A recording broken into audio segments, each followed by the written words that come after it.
아니 저 좀 그 여러 분야 중에 행복에 이렇게 관심을 갖게 된 계기가 있으십니까, 교수님은?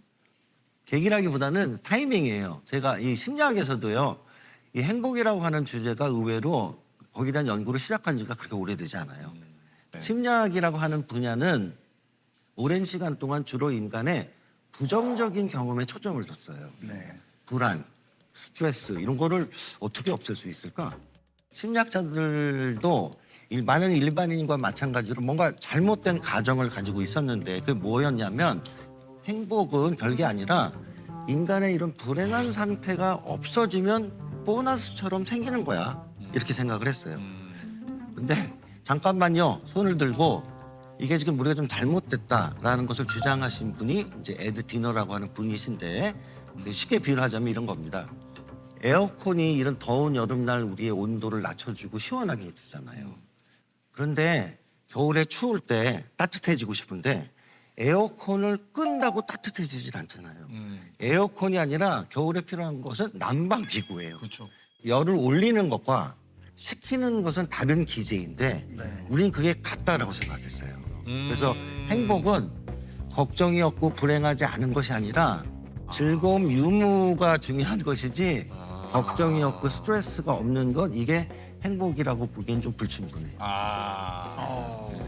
그러니까 불행을 없앤다고 행복이 커지는 것이 아니고 조금 관련이 있지만 근본적인 지금 근본적인 포인트가 예. 아니다. 예. 누구나 하루하루 좀 행복하게 살고 싶어. 그냥 평범하게 행복하게. 늘상 우리가 말을 하지만 도대체 어떻게 해야 행복한 삶을 살 수 있을지 한번 교수님께 한번 여쭤보도록 하겠습니다. 저는 뭐 그런 사람마다 그 답은 다 다르다고 생각해요. 그죠. 그래서 같을 수 없죠.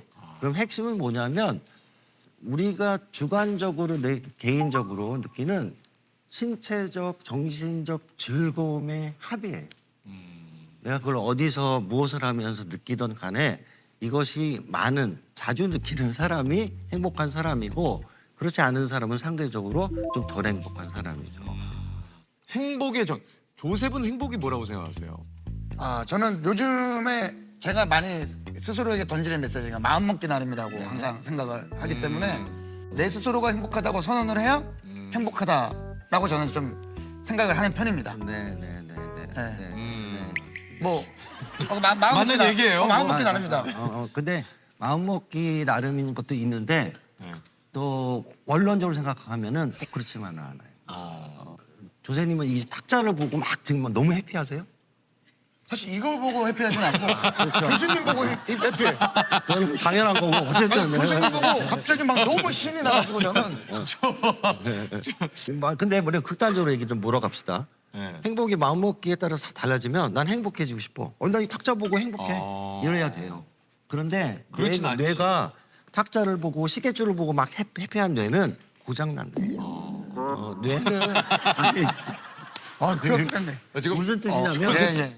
변별력 없이 아무 때나 감정을 느끼는 것은 또 내 마음이 마음대로 통제되는 감정을 가지고 있는 것은 감정 시스템이 고장나는 거예요. 그래서 불안할 땐 불안을 해야 되고 그건 느껴야 되는 거다 내가. 심지어 우울함도 우울할 때 느껴야 돼. 어. 끊임없이 내가 그냥 난 행복해 한다고 행복해지는 게 아니다. 행복은 감정적인 거고 어떤 감정적인 경험은 우리의 의지 같은 것으로 탁탁 만들어지는 게 아니에요. 우리 어떤 뇌가 어떤 필요에 의해서 적절한 상황에서 적절한 감정을 만들어야 돼요. 가령 위험한 상황에서는 어떤 감정을 느껴야 될까요? 공포심을 느껴야 돼요. 그렇죠. 악어를 보면 공포심이 있어야 돼. 근데 잘못된 감정을 느끼면 악어를 봤는데 너무 귀여워. 이렇게 하면 어떻게 될까요? 왜 그런 사람이 지금 없을까요? 악어 배 안에 있어요, 다. 악어한테 잡혀먹어가지고. 다시 말하면 적절한 상황에서 감정이 딱딱 켜지는 게 중요해요. 이 감정을 주관하는 이 뇌라고 하는 친구는 우리 입장에서 보면 좀 아쉽지만 우리를 행복하게 만들어주는데 일말에 관심이 없어요. 그것을 위해서 디자인이 된 게 아니라 이런 생존과 이런 것의 확률을 높이도록 이 뇌가 돌아가요. 그러니까 마음먹기에 따라 달아. 그러니까 내 스스로 의지를 다지고 뭔가 이 상황을 내 스스로 극복하기 위한 원동력이 될 수는 있으나 그렇죠. 그러나 이것을 현실을 부정하고 그렇죠. 모든 걸 다 긍정적으로 나 그렇진 할 수 않아요. 있어. 그건 아닌 거 봐요. 그렇진 않아요. 이런 것이 좀 필요하다라는 얘기신 것 같아요. 행복감을 느끼는 그 개인차들이 좀 있습니까? 있죠. 아주 큽니다.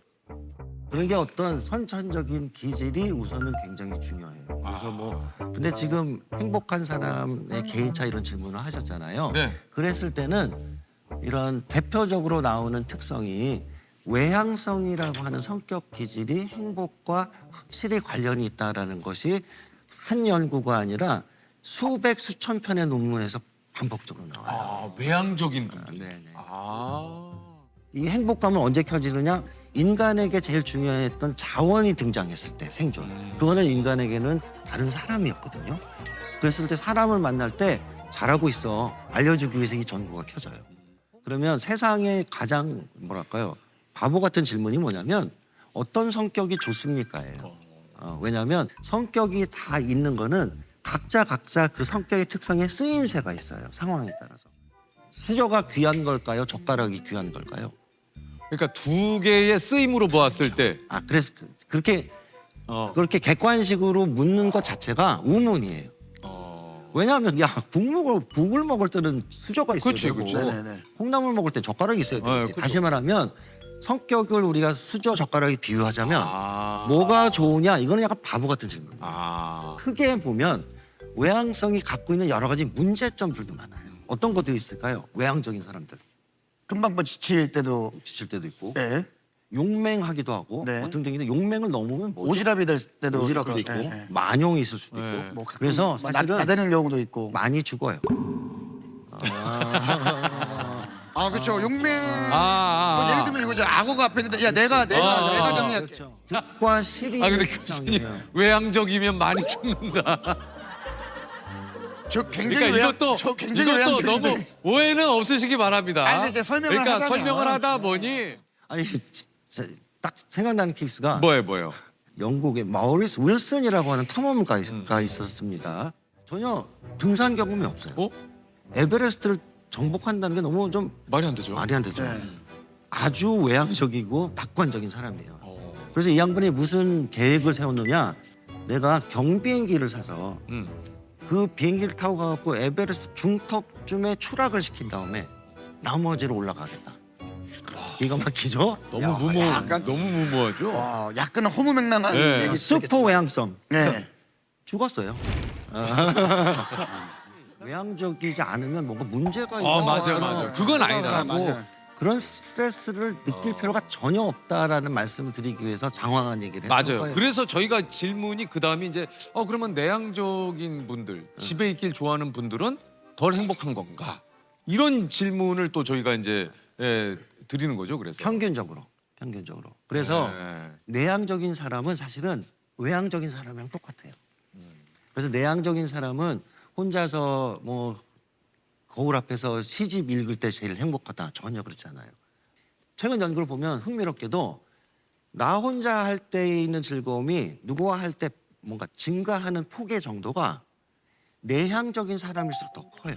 누구랑 뭘 할 때. 다시 말하면 어쩌면 외향적인 사람보다 사람이랑 뭔가 즐거움을 교류하는 것을 더 뭐랄까 만끽하는 거는 내향적인 사람. 근데 이게 특이하네. 왜냐면 또 요즘 그런 얘기 하시는 분들 많잖아요. 난 혼자 있을 때가 제일 좋아. 혼자 있을 때가 제일 행복해. 아무것도 신경 안 써도 되잖아. 예를 들면 이런 얘기 좀 많이 하시거든요.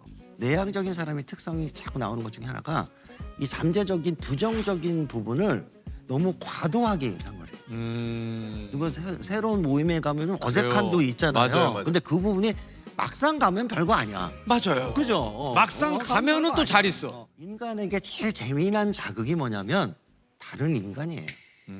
그래서 외향적인 분들은 이 약간 결핍된 자극의 양을 채우기 위해서 가장 주변에 있는 재미난 자극인 사람을 계속 찾는 거예요. 외향적인 친구가 뭐 밥 먹자 잘 있니 그러면 너무 고마워하지 마세요.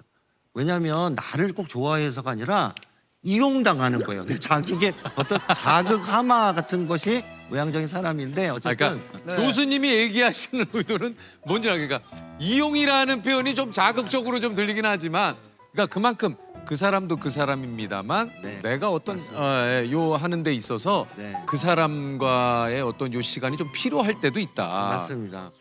아니 또 좀 이런 인정욕에 대해서 좀 그 교수님이 좀 얘기를 해주셔서 생각을 해보니까 SNS도 사실 약간 그런 거 아닌가. 그렇죠. 네. 인정받고자 하는 인정 욕구. 네, 네. 예, 그런 것들을 추구하게 되잖아요. 사실 SNS가. SNS는 진짜 행복한 일상밖에 없지 않습니까?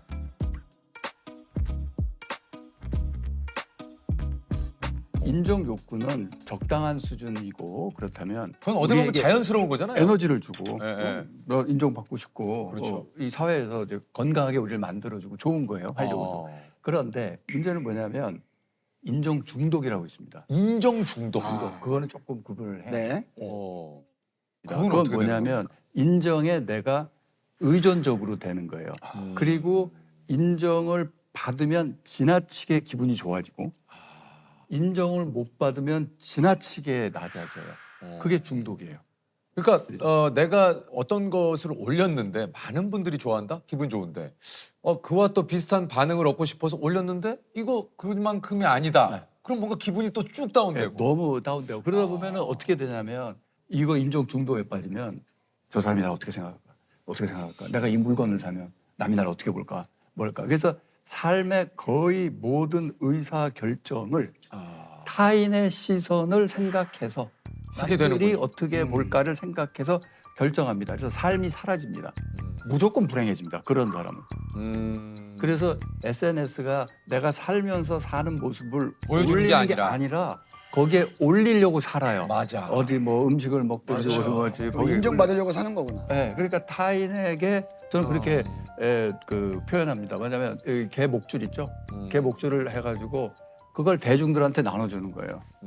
그리고 이들이 원하는 대로 내가 끌려가겠다. 내가 끌려다는 거. 네. 진짜 맞는 것 같아요. 특히 10대 청소년들한테는 그게 더 심한데 왜냐하면 청소년들은 타인에 대해서 인정을 받았을 때 더 짜릿한 쾌감을 느끼게 됩니다. 그래서 10대들이 그런 거에 더 열광을 하게 되고 그래서 내 삶을 사는 게 아니라 불행한 삶을 살게 되는 거죠. 그러니까 이거는 합리화랑은 어떨지 모르겠지만 약간 어디 가서 상황이 안 좋더라도 그럼에도 이게 있으니까 괜찮지 않아라고 저는 이 상황을 긍정적으로 합리를 시켜버리면 근데 지금 조셉이 얘기한 대로 이 긍정적인 사고와 합리화 이게 좀 어떻습니까? 네. 어떻게 좀 그러니까 차이가 어떻게 다르냐면 이렇게 볼 수 있어요.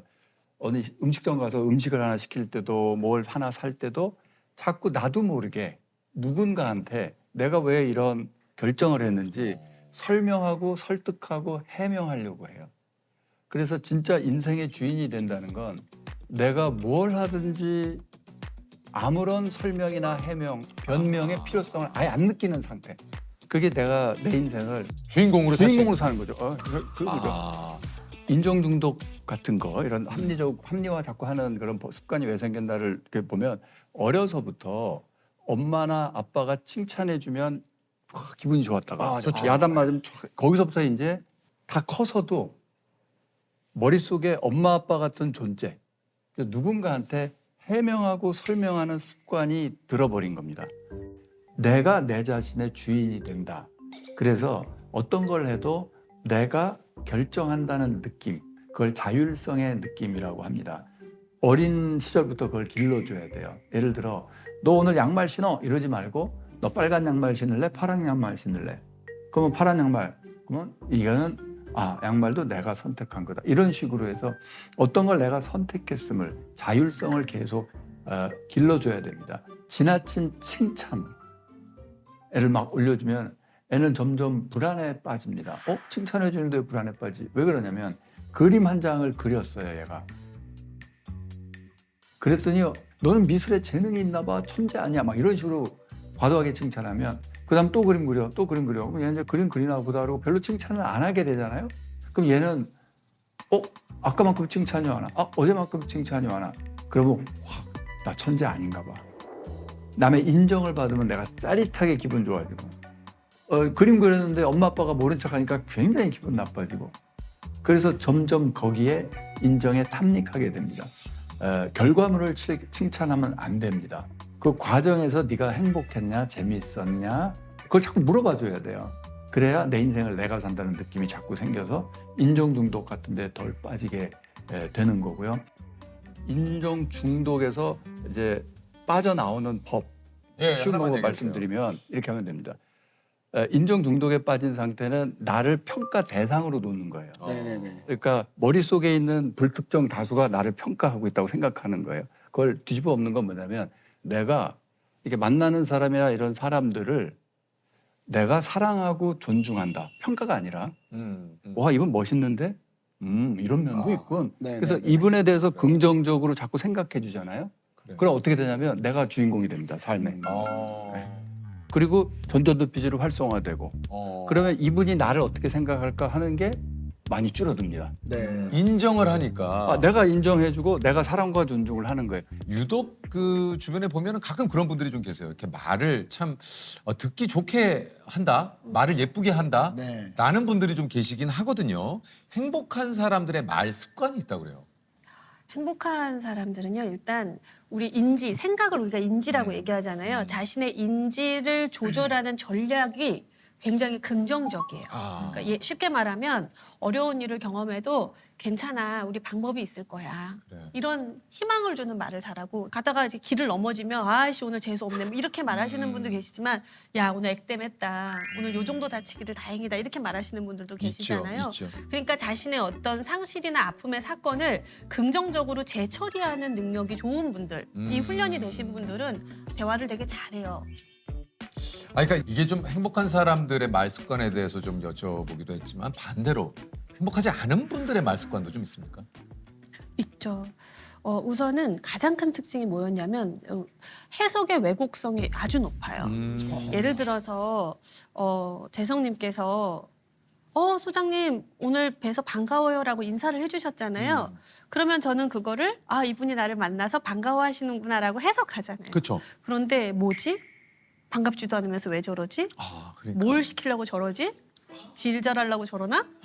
뭐 나보러 지금 뭐 긴장 풀으라는 거야? 뭐 이렇게 생각할 수 있잖아요. 맞아요. 네. 뭐 세호님이 야 재현아 밥 한 번 먹자라고 얘기해도 너 빈말이잖아. 너 나한테 관심 없잖아. 너 뜨고 나서 있어, 변했잖아. 있어. 뭐 이렇게 해석을 하는 거예요. 그러니까. 근데 말씀하신 대로 인사를 하나 건넸는데 이런 식으로 돌아오면 사실 만나기 쉽지 않을 것 같아요. 그렇죠. 그러니까 피할 것 같아요. 그렇죠. 그러니까 뭔가 좀 이렇게 상대방의 호의를 이제 공격적으로 좀 받는. 왜 그러냐면 불신의 신념이에요. 그러니까 나는 아무도 믿을 수가 없어요. 그러니까 만약에 재성님이 저한테 커피 한 잔을 사주셔도 이걸 왜 사줬지? 아무 이유 없이 사줄 리가 없는데 이걸 사주고 날 뭘 이용하려고 하지라는 생각의 왜곡성, 해석의 왜곡성으로 돌입이 되면 감사합니다라는 말까지 가기에 시간의 거리가 좀 오래 걸리는 거예요. 그러니까. 이렇게 왜곡성이 높은 분들을 많이 만날 거 아니에요. 근데 한 분의 경우에 미혼이셨는데 남자였는데 1년 동안 9명의 분과 교제를 하신 거예요. 그러니까 약 9다리가 아니라 한 명씩 9명이나. 그렇게. 짧은 연애를 하신 거네요. 짧은 연애를 좀 하신 거구나. 저는 동시에 9명을 사귀었다고 해서 깜짝 놀랐어요. 이 한 사람 한 사람과 헤어질 때마다 가슴이 도려내는 아픔을 느꼈다는 거예요. 그만큼 짧았지만 많이 사랑했다는 거예요. 그런데 마지막 분과 왜 헤어졌냐라고 물어봤더니 자기가 이제 톡을 보내면 일이 사라지잖아요. 그런데 답이 없었는데 이 친구가 SNS에는 그 포스팅을 했다는 거예요. 근데 그걸 통해서 신념이 활성화됐는데 어떤 신념이었냐면 얘는 나를 좋아하질 않는구나. 얘는 나를 최우선으로 해주지 않는구나. 얘가 나를 사랑하지 않는구나까지 가는 거예요. 굉장한 왜곡성이잖아요. 그래서 그냥 그걸로 헤어졌다는 거예요. 그러니까 늘 9명과의 헤어짐의 이유가 자신만의 생각 속에서 이루어졌던 되게 거예요. 무서운 건데. 그러면 이때 그 연인에게 뭐라고 말을 하면 사실은 끝내자가 하고 싶었던 말이 아니라 아니죠. 급한 사랑한다고 일이 한다면. 아니라면 내 톡을 보면 나한테 먼저 답장해주고 나서 그렇죠. SNS 같은 거 하면 좋을 것 같아. 내가 좀 섭섭했어. 그렇죠. 라고 말해볼 만한 대상이잖아요. 말해볼 만하죠. 그렇죠. 예. 사랑하는 사람이니까. 근데 그 말을 안 하고 야 끝내자. 헤어져라고 너랑 하셨구나. 나랑은 여기까지인 것 같다. 이렇게 하고 헤어져 버리는 거예요. 정서적 결핍의 신념. 그러니까 내가 원하는 건 안 될 거야. 그다음에 이제 유기 불안의 신념. 나는 결국 혼자 남겨질 거야. 그 두 가지가 활성화가 되는 거예요. 이런 왜곡된 신념들을 많이 갖고 있을수록 대화는 어려워지는 거죠.